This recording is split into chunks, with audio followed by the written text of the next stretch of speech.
तरह के साथ तारतम्य रखता है, वो व्यक्ति नहीं चाहता कि बीजेपी की सीट जाए।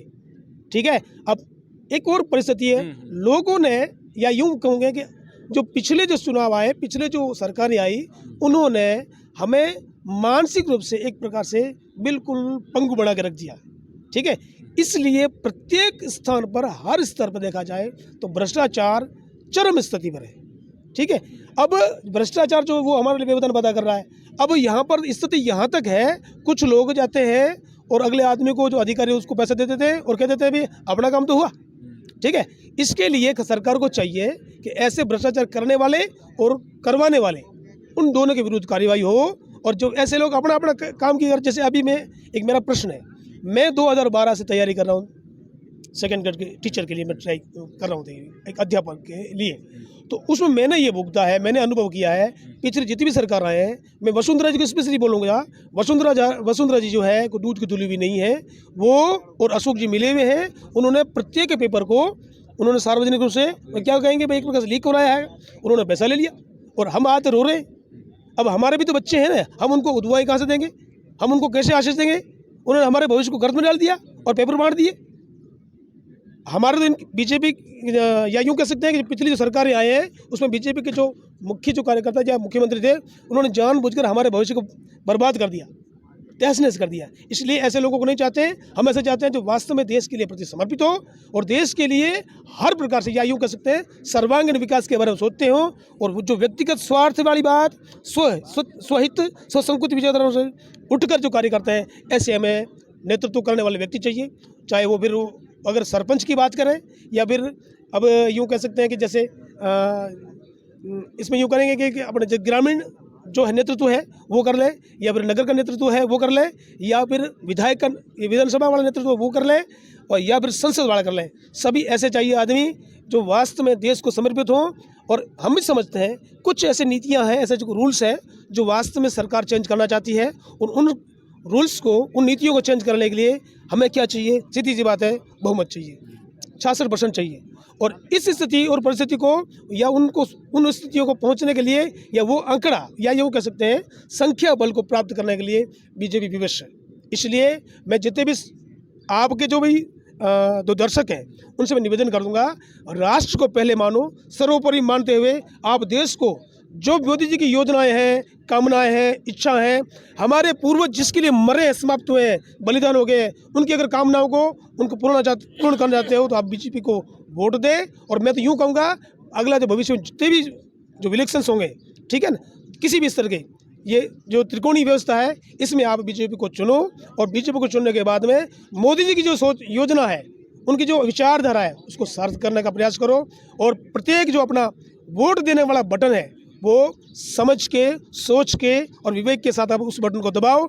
और भविष्य में मैं यूँ कहता हूँ, आपकी संतान, अगर आपने जरा भी गलती कर दी तो आपकी संतान आपके लिए प्रश्न चिन्ह खड़ा कर देंगे कि बोलो पापा जी, मम्मी, आपने हमारे भविष्य का बहुत बड़ा खिलवाड़ किया। अगर आप यूँ भी नहीं समझ रहे हो तो पिछला उदाहरण देख लो भाई, 14 से पहले का स्थिति और परिस्थिति क्या थी। ऐसे अनेकानेक कानून है, नियम है, जिन्होंने देश को बर्बाद करके रख दिया है। अगर देश का विकास चाहते हो, उन्नति चाहते हो, और विकास यात्रा की यह लहर हमेशा हमेशा चलती रहना चाहते हो, तो आप बीजेपी का चयन करो, चुनाव करो, और उनके साथ, उनकी विचारधाराओं के साथ चलो। इसके लिए व्यक्तिगत स्वार्थ को लेकर चलोगे तो भविष्य में आपकी संतान आपके लिए प्रश्न चिन्ह खड़ा कर देगी, और उनके लिए भविष्य अंधकारमय हो जाएगा। बहुत बहुत धन्यवाद।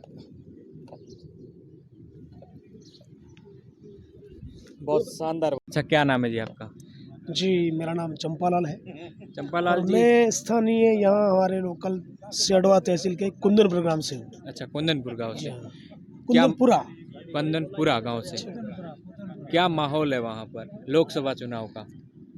हमारे गांव की जहाँ तक बात करें, वहाँ पर मुसलमानों का गांव है, तो वहाँ पर ऐसा वातावरण बीजेपी के अनुकूल नहीं है। अच्छा, लेकिन फिर भी हम जो समर्थक हैं वो अपनी तरफ से प्रयास किए जा रहे हैं। अच्छा, वहाँ पर बीजेपी के अनुकूल नहीं है, फिर भी आप बीजेपी के लिए समर्थन कर रहे हो, क्यों कर रहे हो? क्योंकि मुख्य बात है राष्ट्रवाद। ठीक है, भारत का सर्वांगीण विकास की अगर कोई योजना है, प्लान है, वो मात्र अभी वर्तमान जो वस्तुस्थिति है उस हिसाब से एक बीजेपी एक पार्टी है जो भारत, हमारे जो पूर्वज जो बलिदान हो गए, उनकी जो आशाएं थी, अपेक्षाएं थी, वो जो चाहते थे, उनको वस्तुस्थिति तक लाने का जो प्रयास कर रहे हैं, वो समर्पण का भाव से जो कार्य कर रहे हैं, वो एकमात्र बीजेपी के यशस्वी हमारे माननीय जो प्रधानमंत्री है मोदी जी वो कर रहे हैं। और उनसे हम आशाएं और अपेक्षाएं और कर रखे हैं, बनाए हुए हैं, और वो आशाओं पर खरे उतरेंगे ऐसा हमें प्रबल विश्वास है। कोई लोग तो कह रहे हैं कि यहाँ पर बीजेपी के जो प्रत्याशी वो दूसरे या तीसरे स्थान पर रहेंगे।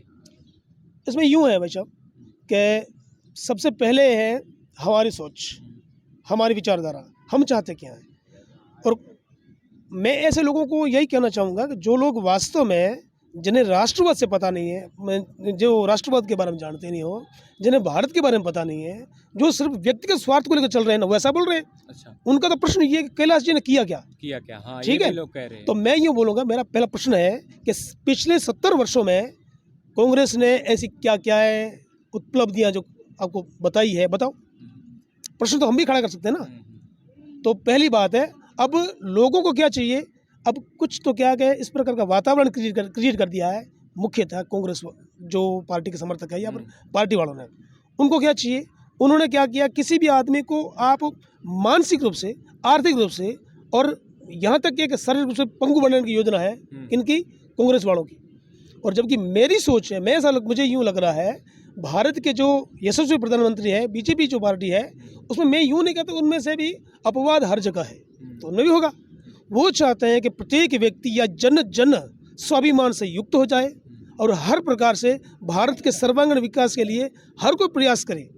और ऐसा वो एक मतदाता भी तैयार करना चाहते हैं, और साथ साथ अभी वर्तमान स्थिति थोड़े उनके अनुकूल नहीं है, मतदाता भी ऐसा हो जो स्वाभिमान से युक्त हो, और जो उम्मीदवार हैं वो भी वैसा ही चाहते हैं। और जब ये बाकी वाले जैसे विधानसभा की बात करें या फिर संसद की बात करें, वो चाहते हैं कि हर जगह पे ऐसे स्वाभिमानी और राष्ट्रवाद के समर्थक ऐसे आदमी वहाँ पहुँचे। और उसके लिए हमें चाहिए, हमें का मतलब है एक आम मतदाता को चाहिए, वो भी ऐसा कुछ ऐसे आदमियों का नेतृत्व के लिए चुने व वोट दे, जो विधानसभा में जाए, राज्यसभा में जाए और संसद में जाकर या लोकसभा में जाकर के वास्तव में उनकी जो नीतियां हैं, उनकी योजना है, भावी जो वो प्लान है, भावी जो विकास की योजना है, उनको सार्थक करने में सहयोग प्रदान करें। अच्छा, ये तो बात हो गई राष्ट्रवाद और स्वाभिमान की। जो आम मतदाता है, जो गांव में रहते, ढाणियों में रहते, उनके लिए उनकी क्या अपेक्षाएं रहती है कि जो सरकार हम बना रहे हैं, हम लोकसभा में एक सांसद को वोट देकर जिताकर संसद में भेज रहे हैं या विधायक को भेज रहे हैं, तो वो लोग क्या चाहते हैं कि हमारे यहाँ ऐसी सुविधाएं हैं जो होनी चाहिए ग्राउंड लेवल पर हमारे गाँव में या ढाणियों में। जहाँ तक मूलभूत सुविधाओं की आवश्यकता की बात करें तो आवास अधिकतर लोगों को मिल चुका है, नंबर 1। और उज्ज्वला के अनुसार अगर देखा जाए तो प्रत्येक व्यक्ति को, अधिकतर लोगों को, भाई कहने का मतलब लगभग मैं यूँ कहूँगा, मेरे पास आंकड़ा नहीं है, मैं बोलूँगा 70+ उन लोगों को उज्ज्वला के कनेक्शन मिल चुके हैं, शौचालय मिल चुका है, और कहने का मतलब 2000 रुपये की समान निधि की जो राशि आ रही है, ठीक है। ऐसे अन्य बहुत सारी इस तरह की योजनाएं हैं, प्लान है जो उनको मिल रहा है। और मुख्यतः मातृशक्ति के लिए इस प्रकार की बहुत सारी योजना है। अब उसमें अगर हम अनभिज्ञ होकर, हम न जान के अगर उन योजनाओं को फ़ायदा नहीं उठा पा रहे हैं, तो ये हमारी भूल है, हमारी गलती है। और उसके लिए कुछ लोगों ने वास्तव में इस तरह का माहौल क्रिएट कर दिया है कि बीजेपी किसी परिस्थिति में नहीं आनी चाहिए। इस तरह की योजना है, किसको ये योजना किसकी है? विरोधियों की, विपक्षियों की। कुछ लोग ये भी चाहते हैं कि बाकी जगह तो ठीक है, पर बाड़मेर जैसलमेर में ये सीट जो है या तो हम कांग्रेस को दे रहे हैं या निर्दलीय को दे रहे हैं। कौन कह रहे हैं? पहला प्रश्न मेरा ये है कि कौन कह रहे हैं, जबकि आम जो मतदाता है, जो राष्ट्र के बारे में सोचता है, ये यशस्वी हमारे माननीय प्रधानमंत्री के बारे में, उनके जो पक्ष में है, उनकी विचार